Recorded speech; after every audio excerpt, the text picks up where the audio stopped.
Good evening, everybody. Hello. Hi. So tonight we're going to talk about something a little bit different than what we talked about last time. Do you remember what we talked about last time? Yeah.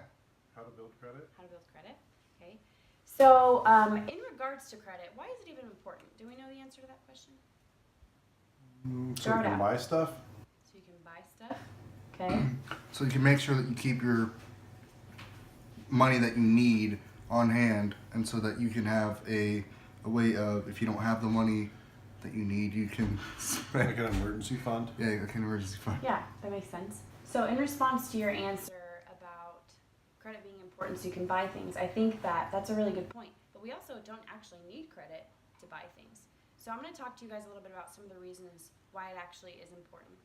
Starting and maintaining a strong credit profile is a helpful way to create a wide range of lifestyle options and opens doors to future opportunities. According to credit reporting agencies, good credit may not only be desirable, but necessary to do some of these things. 1, obtain a home mortgage.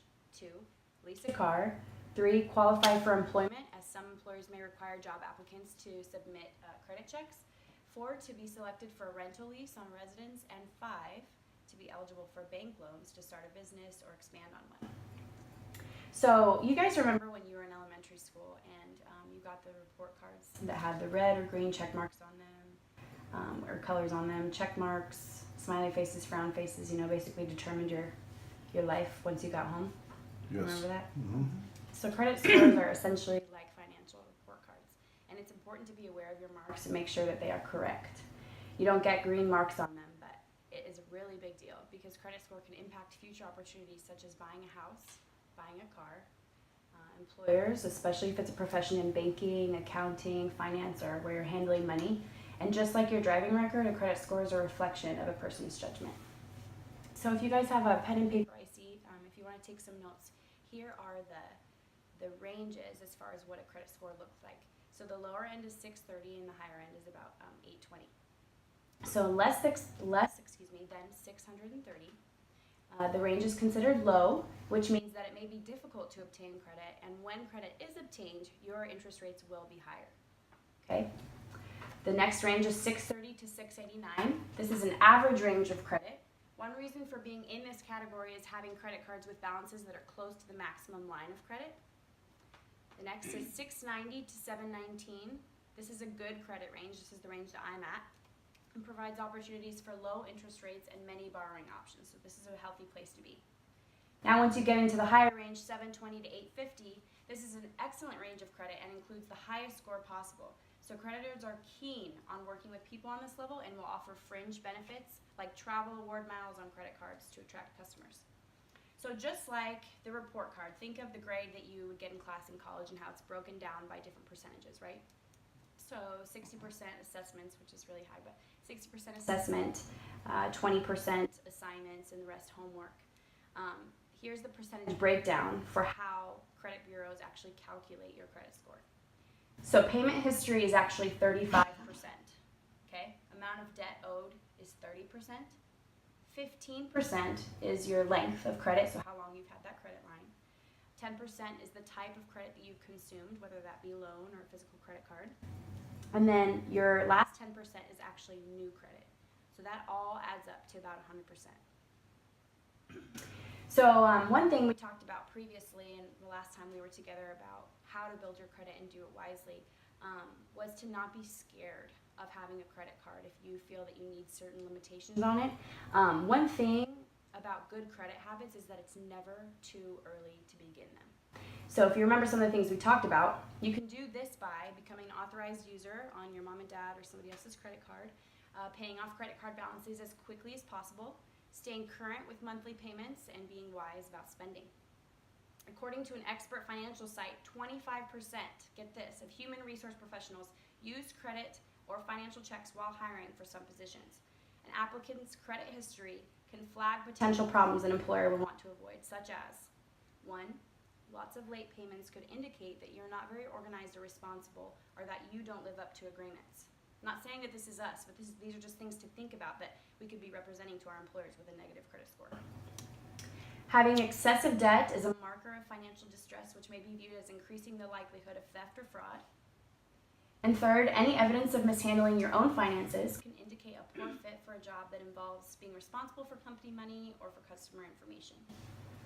So when we finally graduate here as college students for our jobs, and one day we want to start our career that we've worked so hard for, 1 out of every 4 of us here in this room will be subject to a credit check as a condition of our employment throughout our application process, and that will influence our potential employer's hiring decision. I don't know about you, but this personally motivates me to be conscious of my financial habits and credit behavior so that who I am as a worker and as a person is not misrepresented through irresponsibility in an area that plays such a large role in my life. It is clear that credit scores are increasingly becoming an indication of more than just suitability for credit and gaining an even stronger foothold in the marketplace. For this reason, it is particularly important for college students who are at the start of their credit building process to take precautions to protect their credit scores and use their lines of credit responsibly in order to procure all the benefits and privileges good credit provides. Who here has student loans, had student loans? I do. You do? Anybody else? Mhm. Yes. Can I ask how much do you have still outstanding, or are they paid off? 25,000. 25,000 outstanding. Okay, thank you for sharing that. And you, sir? 5,000. 5,000. Okay. Right now I have about 7 outstanding, and I'm currently trying to make some payments on it, so I know how that is. So since student loan repayments are deferred until after graduation, many students may not realize that these loans are helping them to build their credit. Now you might think that doesn't really make sense, but it actually does, because you can take some action. So as student loans can work out to be a positive from a credit building perspective, it is important for students to avoid downgrading their credit scores through irresponsible use of credit cards. An understanding of how the credit scoring system works is integral to developing a healthy relationship with credit, and an important starting place for college students who are just beginning to build their credit profile.